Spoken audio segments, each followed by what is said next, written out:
Singapore's ruling party has just been called immature by none other than former Malaysian Health Minister Khairy Jamaluddin.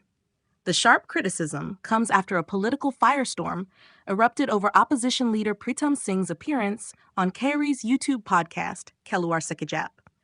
But why did a simple podcast episode trigger such a strong reaction across the causeway? Let's break it down. On the 24th of June, Pritam Singh, leader of the opposition and head of the Workers' Party, joined Khairy and his co-host Shahril Hamdan in Kuala Lumpur. Singh had been holidaying with his family in Malaysia and stopped by KL to visit friends. During that stop, he accepted an invite to speak on the podcast, where he openly discussed the Workers' Party's plans for the next general election and his thoughts on Singapore's political landscape. Singh made it clear he has no ambition to be prime minister. Instead, he said the goal is to build a credible opposition, one that serves as an insurance policy for Singapore's future. He also addressed earlier comments made by the hosts about the Workers' Party strategy, and his calm, confident delivery seemed to impress many viewers. But not everyone was impressed.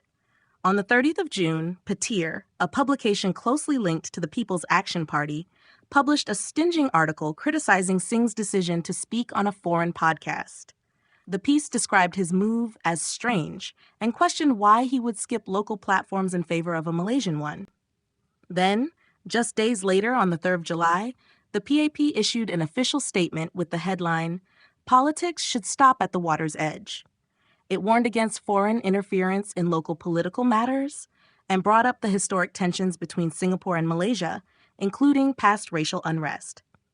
The PAP's message was clear: Singapore politics should be kept within Singapore. But this didn't sit well with Khairy. In the 30th of July episode of Keluar Sekejap, Khairy responded directly. He pointed out that Singapore's own media, like CNA and the Straits Times, have interviewed him about Malaysia's politics before. Just 2 weeks ago, he said, he was even invited to speak about UMNO at a Singapore think tank. So why is it okay for Singapore to discuss Malaysian politics, but not the other way around?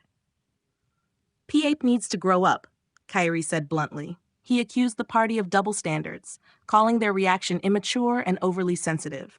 His co-host Shahril Hamdan, also a former UMNO leader, agreed. He suggested that the backlash may have come from a small group within Singapore's establishment, possibly rattled by how well Pritam Singh presented himself on the show.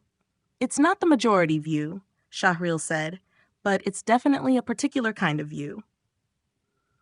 Khairy added that no content would ever be published by a PAP-linked platform without going through internal approval, implying that the reaction was deliberate and strategic. Both hosts then discussed the challenges of filming a live podcast in Singapore. They feared that speaking freely on certain topics might be restricted.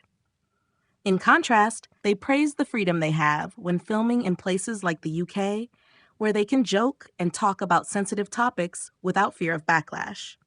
Despite the tension, Khairy and Shahril expressed interest in bringing their podcast to Singapore, if open and honest discussion is allowed. The Workers' Party has also responded. In a strongly worded statement, they accused the PAP of opposing for the sake of opposing.